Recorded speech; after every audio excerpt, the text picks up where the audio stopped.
Hello and welcome to this video tutorial by Studio Hoym. I am Nikki, the founder of Studio Hoym, which stands for Here's One I Made Earlier. And I supply DIY craft kits so that groups and individuals can try a new skill or hobby without having to buy all the materials in bulk quantities. Today we're making a boho chic dried flower wreath. If you've bought one of my kits, everything should be in the box apart from the scissors. So you'll need to grab a pair of scissors and take all of the contents out. It's always good to start organised. So what I tend to do is once everything's out of the box, I put all of the flowers and grasses into individual piles so that you can select from those piles and it makes it easier going forward. So to begin, we're going to take our reel wire. And we're going to secure it to the bamboo frame.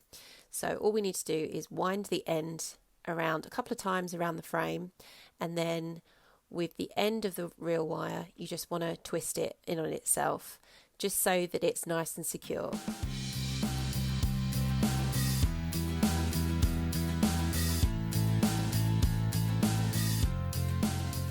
Then if there's any excess of the end left over, just wrap it around the bamboo frame just so that no ends are sharp. Perhaps give it a little tug just to make sure it's nice and secure and you're good to go.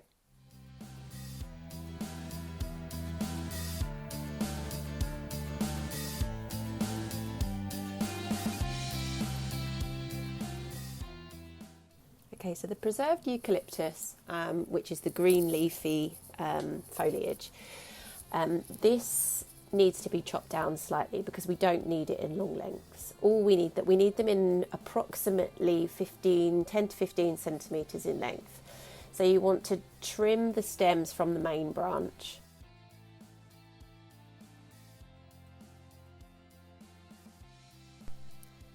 If you're cutting a piece of eucalyptus into multiple parts, the best place to cut that eucalyptus is just above where the leaf meets the stem.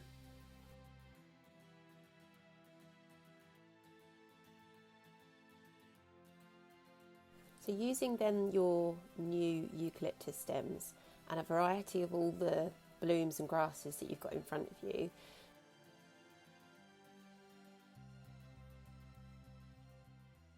try and position the different plants and grasses at different heights just to give that sense of texture. But at this point you only need ones and twos of the various foliage. Now bear in mind that we're not going to go all the way around the wreath, we're going to go sort of halfway round. So you want to make sure you don't go too dense at the start and then not have enough towards the end. A little really does go a long way. This is especially true for something like this flax. You can cut it down even further, you really won't need a lot here.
Once you're happy with your first little bunch, all we need to do is transfer it onto the bamboo hoop, and we're going to be using the wire to wrap around the stem. So you just want to place the little bunch just above where the wire is, and then whilst holding the bunch with one hand you're going to wrap the wire around just a couple of times and pull it tight to secure that first bunch in place.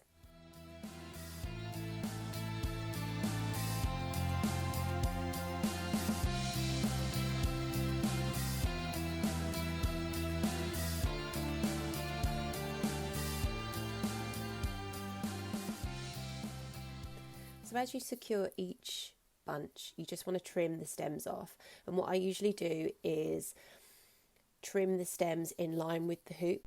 So you cut at a diagonal, as you can see here. Then it's just a case of repeating the process for your next bunch.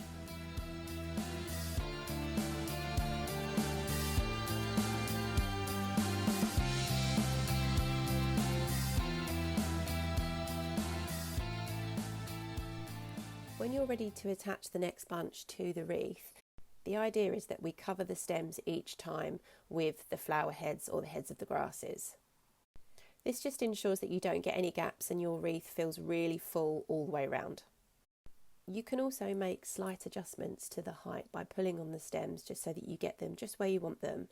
And if you want to bring a flower forward, like I'm doing here with my helichrysum, you can do so, but just be a bit careful because these are delicate.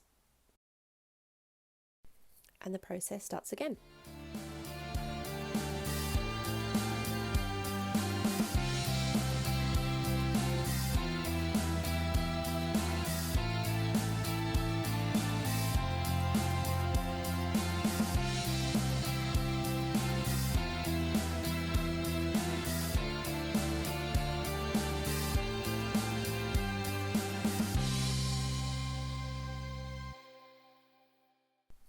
If you want to add small bits here and there, as in individual stems, you can do, and you can do this all the way along. You'll just use a lot more wire, but it's absolutely fine just to add individual stems and place them and wire them as you go too. One tip is also to make sure that you're covering both the outside and the inside of the hoop, so the flowers are splaying out outwards and inwards just to give you that fuller look. So once you've got to a point where your foliage is covering half of the wreath, this is where you want to start tapering off the bottom. And I would do this with using some of the more decorative and smaller flower heads, so they should be secured more densely at the bottom.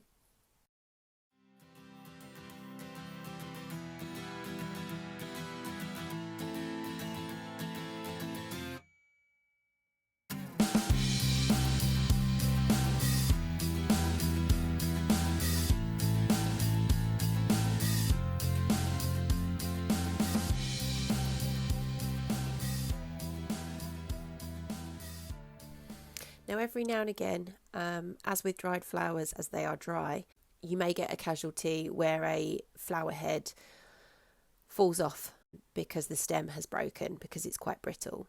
Not to worry.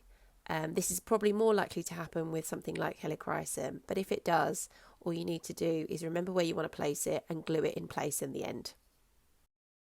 When you've come to the end, you just want to wrap your reel wire round the stems a few extra times for luck and pull it tight. Then cut maybe 10-15 centimetres.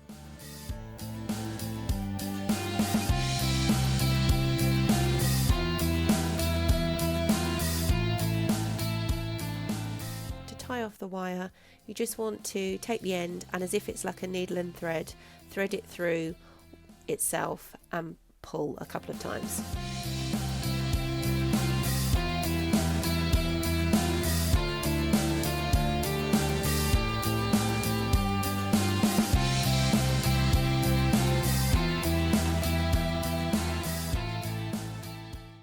Wrap any excess around the stems just to keep it neat.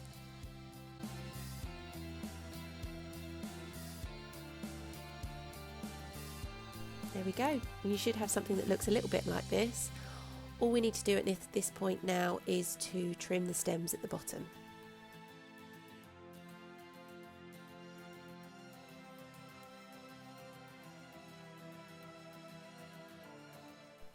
To cover the bottom ends, we're going to use our jute string. At one end of the jute string, we're going to leave about a 15 to 20 centimetre tail on the end. And we're going to tightly wrap the string around the stems, including the tail. The end of the tail is what we're going to use to tie off the knot at the end.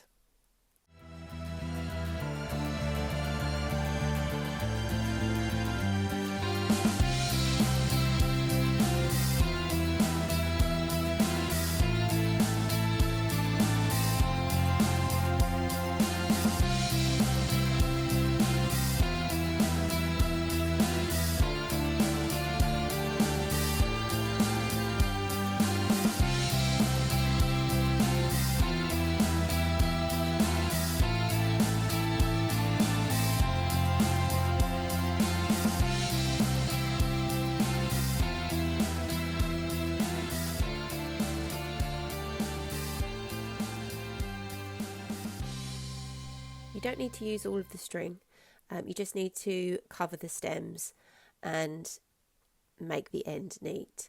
Now, as you can see, I've got the tail coming out of the end and plenty of excess in order to be able to tie this knot. And to make it even neater, when you're tying the knot, try to tie the knot at the back of the wreath. So obviously the flowers are at the front. If you tie the knot on the back of the wreath, it will be less visible.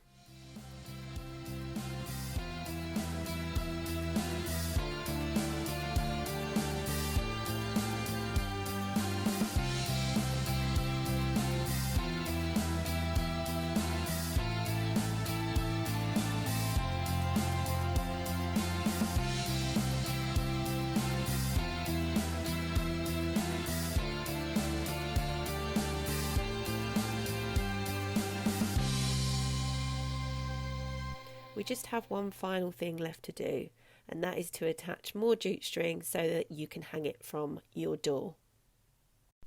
Take the desired length of string and fold it in half, and where the two ends meet at the end, tie a simple knot to make a loop.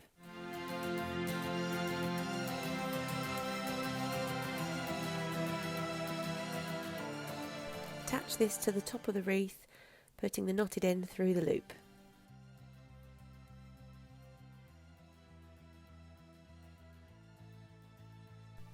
You can then slide the string in place to its desired position.